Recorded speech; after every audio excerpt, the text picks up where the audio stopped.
Have you ever looked at a map and wondered why the Iberian Peninsula is actually split into two countries, Spain and Portugal, instead of Spain just being the only country over Portugal? Well, to find out the answer on how Portugal became a country, we need to go way back into the history of Portugal and the Iberian Peninsula. In the beginning, the Roman Empire controlled most of the Iberian Peninsula, but by 400 AD, the Roman Empire was weakening and was under constant invasions from various groups. In 476, the Western Roman Empire fell, and the Visigoths, a group of Germanic people, took control of most of the Iberian Peninsula and established their own kingdom. That kingdom lasted for over 2 centuries, but in 711, everything changed. Muslim armies from North Africa crossed into the Iberian Peninsula and crushed the Visigoths at the Battle of Guadalete. Within just a few years, nearly the entire peninsula was under Muslim control, except for a small group of Christians who managed to hold out in the far north, and these Christians came to be key to Portugal's existence. The Christians created a lot of resistance from the north from mountain strongholds. In 718, a nobleman named Pelayo won the Battle of Covadonga in Asturias. This victory sparked the long Reconquista and a slow push southward by Christians to reclaim Iberia from the Muslims.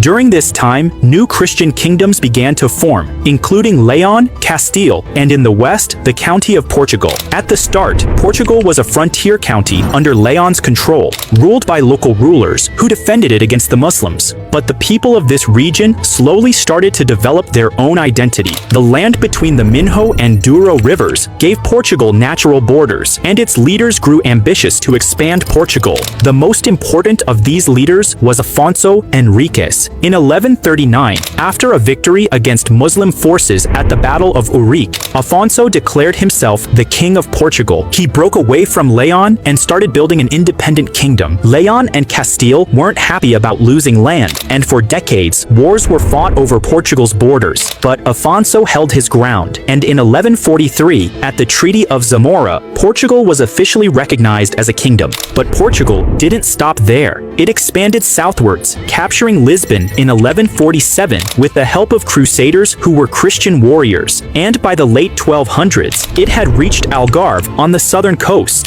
To avoid endless fighting with Castile, the two sides signed the Treaty of Alcañices in 1297, which fixed the borders almost exactly as they remain today. This treaty was key to Portugal becoming a country. It locked Portugal in as its own independent kingdom, separate from Castile and Leon, which would eventually unite into modern Spain. So, why is Portugal a country? Because of its natural borders and leaders, with Afonso I, who fought for independence, won key battles, signed treaties to secure borders, and built a strong identity separate from Spain. And that's why, when you look at a map today, the Iberian Peninsula isn't just one big Spain, it's Portugal and Spain.